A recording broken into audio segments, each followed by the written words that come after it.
J'ai rencontré la candidate libérale aux élections du 15 octobre, Diane Leboutillier, qui arrive dynamique et curieuse, prête à se livrer à notre chronique dans un endroit public. Ce sera mon premier bol de café au lait partagé avec une candidate libérale.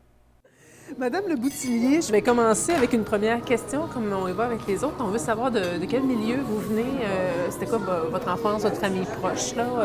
Vos tout débuts dans ce monde cruel? OK. Bien, écoutez, moi, mes parents étaient commerçants, épiciers. Ça fait que j'ai vraiment été élevée. On avait l'épicerie qui était au premier plancher, puis nous, on demeurait là, au-dessus de l'épicerie, là.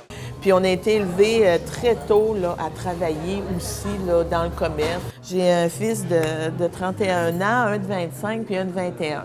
Le père de mes enfants est décédé. Mon plus jeune avait 5 ans, mon deuxième avait 10 ans. Puis c'est ça, ça fait que j'ai élevé mes enfants, en grande partie, j'ai élevé mes enfants seuls, mais là, j'ai un nouveau conjoint depuis 2004, là, c'est ça. Puis on a fait l'achat de ce commerce-là ensemble. Quelle sorte de commerce vous êtes pris? Moi, j'ai un commerce, je suis dans l'été, on a un permis de pourvoirie. Puis ça fait que je fais de l'hébergement au niveau des touristes. J'ai des chalets. C'est un bel endroit. Ça fait que l'été, je m'occupe de mes chalets. Puis je suis quelqu'un qui travaille aussi physiquement. On a une ferme, j'ai des chevaux. J'allais faire mon université en travail social à l'Université de Moncton. Quand j'ai terminé mon cours, j'ai travaillé 1 an dans le secteur de... Le bureau était à Richibouctou, fait que j'ai été 1 an au Nouveau-Brunswick. J'avais le secteur de Bouctouche, du village de la Sagouine.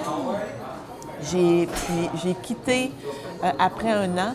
J'ai appliqué à Chandler. À l'époque, c'était le CLSC La Saline. J'ai appliqué sur un poste en alcoolisme et toxicomanie.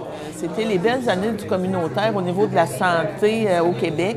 Fait que centre d'action bénévole, maison d'hébergement pour femmes victimes de violences, centre de femmes, toute l'organisation aussi au niveau de la santé mentale avec le Centre Émilie-Gamelin à Chandler. J'ai toujours été très près du milieu, toujours dans le public, là. Ça m'a toujours suivi, là. Pourquoi passer du municipal à peut-être une scène beaucoup plus large? Moi, je réalisais toute l'importance que le fédéral a dans des dossiers au niveau provincial, parce que naturellement, on a tendance à se tourner vers le gouvernement provincial. Fait que dans toute ma réflexion, je disais, c'est pas normal parce qu'on paye des impôts au fédéral, puis on a des dossiers majeurs sur notre territoire, ne serait-ce que tout ce qui touche le secteur des pêches, tout ce qui touche la mer relève du fédéral. Puis comment ça se fait qu'on n'a pas ce réflexe-là d'utiliser les... Fait que Et surtout qu'on on sent le fédéral de moins en moins présent. Bien, écoutez, ça a fait partie de la réflexion de dire si on le sentait moins présent, puis si nous, comme élus municipaux, on en faisait abstraction, ça veut dire comment est-ce qu'il est loin, là, puis comment est-ce qu'on n'est pas là.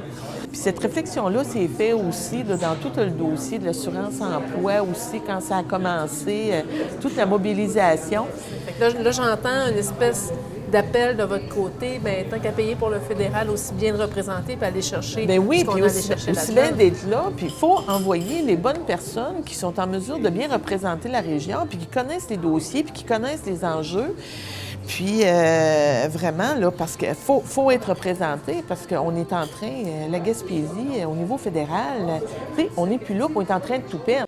Fait que tout ce qui touche la Charte des valeurs, tout ce qui touche, parce qu'il y a aussi un aspect très social aussi au niveau du Parti libéral.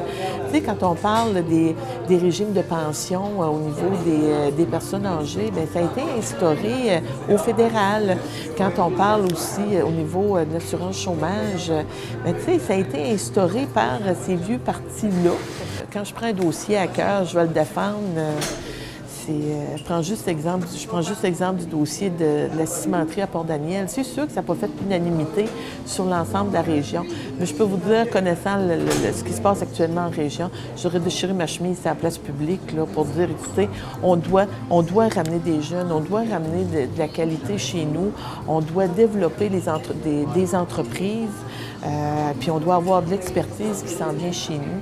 Ça fait qu'il faut à un moment donné aller de l'avant. On a un milieu qui est riche, riche de nos ressources, riche pour la qualité de vie. Fait qu'il faut avoir une voix qui porte ça. Merci. Bien, ça m'a fait plaisir.